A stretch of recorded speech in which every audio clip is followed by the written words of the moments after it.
Hello, welcome back. ചക്കക്കുരു കൊണ്ടുള്ളൊരു നാടൻ ഒഴിച്ചുകറിയും ചക്കക്കുരു പെട്ടെന്ന് തന്നെ സ്കിൻ കളഞ്ഞെടുക്കാനുള്ളൊരു ടിപ്പുമാണ് നമ്മളിന്ന് കാണാൻ പോകുന്നത്. അപ്പോൾ നമുക്ക് ഉടനെ തന്നെ വീട്ടിലേക്ക് എടുക്കാം. ആദ്യം തന്നെ നമുക്ക് കറി ഉണ്ടാക്കാൻ ആവശ്യമായ ചക്കക്കുരു എടുത്ത് ഒന്ന് കഴുകി വൃത്തിയാക്കിയതിന് ശേഷം ഇതുപോലെ ഒരു കുക്കറിലേക്ക് ഇട്ട് കൊടുക്കാം.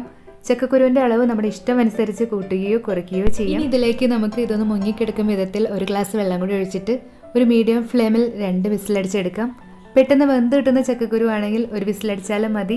2 വിസിലടിച്ച് പ്രഷറെല്ലാം ഒന്ന് സെറ്റിലായതിനു ശേഷം ചക്കക്കുരു ഇതുപോലെ നമുക്ക് മറ്റൊരു പാത്രത്തിലേക്ക് മാറ്റിയെടുക്കാം. ഇനി ഇതിൻ്റെ ചൂടൊന്ന് കുറഞ്ഞ് കയ്യിലെടുക്കാൻ പാകത്തിനുള്ള ഒരു ചൂടാവുമ്പോൾ ഇതുപോലെ കൈകൊണ്ട് വളരെ പെട്ടെന്ന് തന്നെ നമുക്ക് ഇതിൻ്റെ സ്കിന്നൊന്ന് ഒഴിവാക്കിയെടുക്കാം. ഇതിൻ്റെ ബ്രൗൺ കളർ സ്കിന്ന് കൂടി ഒഴിവാക്കാൻ താല്പര്യമുള്ളവർക്ക് അതും എളുപ്പത്തിൽ ഇതുപോലെ ഒഴിവാക്കിയെടുക്കാം. ഇതുപോലെ വളരെ കുറഞ്ഞ സമയം കൊണ്ട് നമുക്ക് ചക്കക്കുരുവിൻ്റെ സ്കിന്നെല്ലാം ഒന്ന് ഒഴിവാക്കിയെടുക്കാം.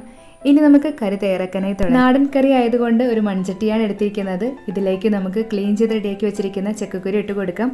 കൂടെ തന്നെ ആവശ്യത്തിനുള്ള ഉപ്പ് കൂടി ചേർത്ത് കൊടുക്കാം. 1/2 ടീസ്പൂൺ ഉപ്പാണ് ചേർക്കുന്നത്. കുറവുള്ള ഉപ്പ് നമുക്ക് പിന്നീട് നോക്കിയിട്ട് ചേർത്ത് കൊടുക്കാം. ഇനി ഇതിലേക്ക് നമുക്ക് 1/2 ടീസ്പൂൺ മഞ്ഞൾപ്പൊടിയും 1/4 ടീസ്പൂൺ മുളക് പൊടിയും എരിവിനായിട്ട് 3 പച്ചമുളക് നീളത്തിൽ അരിഞ്ഞതും ഒപ്പം തന്നെ കുറച്ച് കറിവേപ്പിലയും കൂടി ചേർത്ത് കൊടുക്കാം. കൂടെ തന്നെ കറിക്ക് ആവശ്യത്തിനുള്ള വെള്ളം കൂടി ഒഴിച്ചു കൊടുക്കാം. 1.5 ഗ്ലാസ് വെള്ളമാണ് ഒഴിക്കുന്നത്.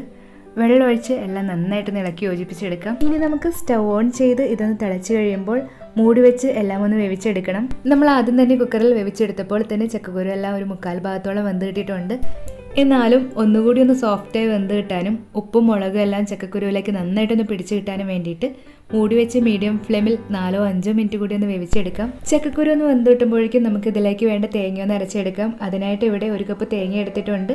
ഇതിലേക്ക് ഒരു 1/4 ടീസ്പൂൺ ചെറിയ ജീരകം കൂടി ചേർത്ത് 1/2 ഗ്ലാസ് വെള്ളം ഒഴിച്ച് ഇതുപോലെ നന്നായിട്ടൊന്ന് അരച്ചെടുത്ത് മാറ്റി വെക്കാം. ഇപ്പോൾ ഏകദേശം ഒരു 5 മിനിറ്റ് ആയിട്ടുണ്ട്. നമുക്ക് മൂടി ഒന്ന് തുറന്ന് നോക്കാം. ചക്കക്കുരു എല്ലാം നന്നായിട്ടൊന്ന് സോഫ്റ്റായി വെന്ത് കിട്ടിയിട്ടുണ്ട്. ഇനി ഇതിലേക്ക് നമുക്ക് മിക്സിയിൽ അരച്ച് മാറ്റി വെച്ചിരിക്കുന്ന തേങ്ങ ചേർത്ത് കൊടുക്കാം. കൂടെ തന്നെ തേങ്ങ അരച്ച മിക്സിയിൽ ഒരു 1/4 ഗ്ലാസ് വെള്ളം കൂടി ഒഴിച്ചൊന്ന് കറക്കി ചേർത്ത് കൊടുക്കുന്നുണ്ട്. ഇനി നമുക്കിതൊന്ന് ഇളക്കി യോജിപ്പിച്ചെടുത്ത ശേഷം തേങ്ങയുടെ പച്ചച്ചുവയെല്ലാം ഒന്ന് മാറി കറിയിലേക്കൊന്ന് ചേർന്ന് യോജിച്ച് കിട്ടാനായിട്ട് മീഡിയം ഫ്ലെയിമിൽ 2-3 മിനിറ്റ് കൂടി ഒന്ന് തിളപ്പിച്ച് വേവിച്ചെടുക്കാം.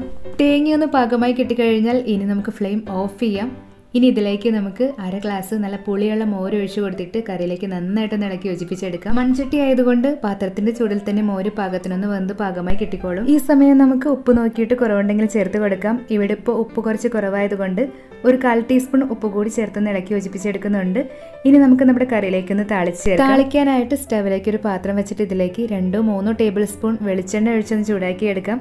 ഇതിലേക്ക് 1/2 ടീസ്പൂൺ കടുകും കൂടെ തന്നെ ഒരു പിഞ്ച് ഉലുവയും കൂടി ചേർത്തൊന്ന് പൊട്ടിച്ചെടുക്കാം. ഒപ്പം തന്നെ കുറച്ച് കറിവേപ്പിലയും 2 വറ്റൽ മുളകും കൂടി ചേർത്തിട്ട് ഫ്ലെയിം ഓഫ് ചെയ്തതിന് ശേഷം കറിക്ക് നല്ലൊരു ഭംഗി കിട്ടാനായി 1/4 ടീസ്പൂൺ മുളക് പൊടിയും കൂടി ചേർത്തിട്ട് ഇത് നമുക്ക് കറിയിലേക്ക് ഒന്ന് താളിച്ച് ചേർക്കാം. അങ്ങനെ നമ്മുടെ ചക്കക്കുരു കൊണ്ടുള്ള നാടൻ ഒഴിച്ചു കറി ഇവിടെ റെഡി ആയിട്ടുണ്ട്. ഇത് നമുക്ക് നന്നായി തണുത്തതിന് ശേഷം സെർവ് ചെയ്യുന്നതായിരിക്കും നല്ലത്. ഈ ഒരു റെസിപ്പി ഇഷ്ടമായെങ്കിൽ നിങ്ങളുടെ വിലയേറിയ അഭിപ്രായങ്ങളും നിർദ്ദേശങ്ങളും കമൻറ്റ് ചെയ്യാനും ട്രൈ ചെയ്യുന്നുണ്ടെങ്കിൽ ഫീഡ്ബാക്ക് പറയാനും മറക്കരുത്. മറ്റു റെസിപ്പിയുമായിട്ട് ഉടനെ കാണാം. താങ്ക്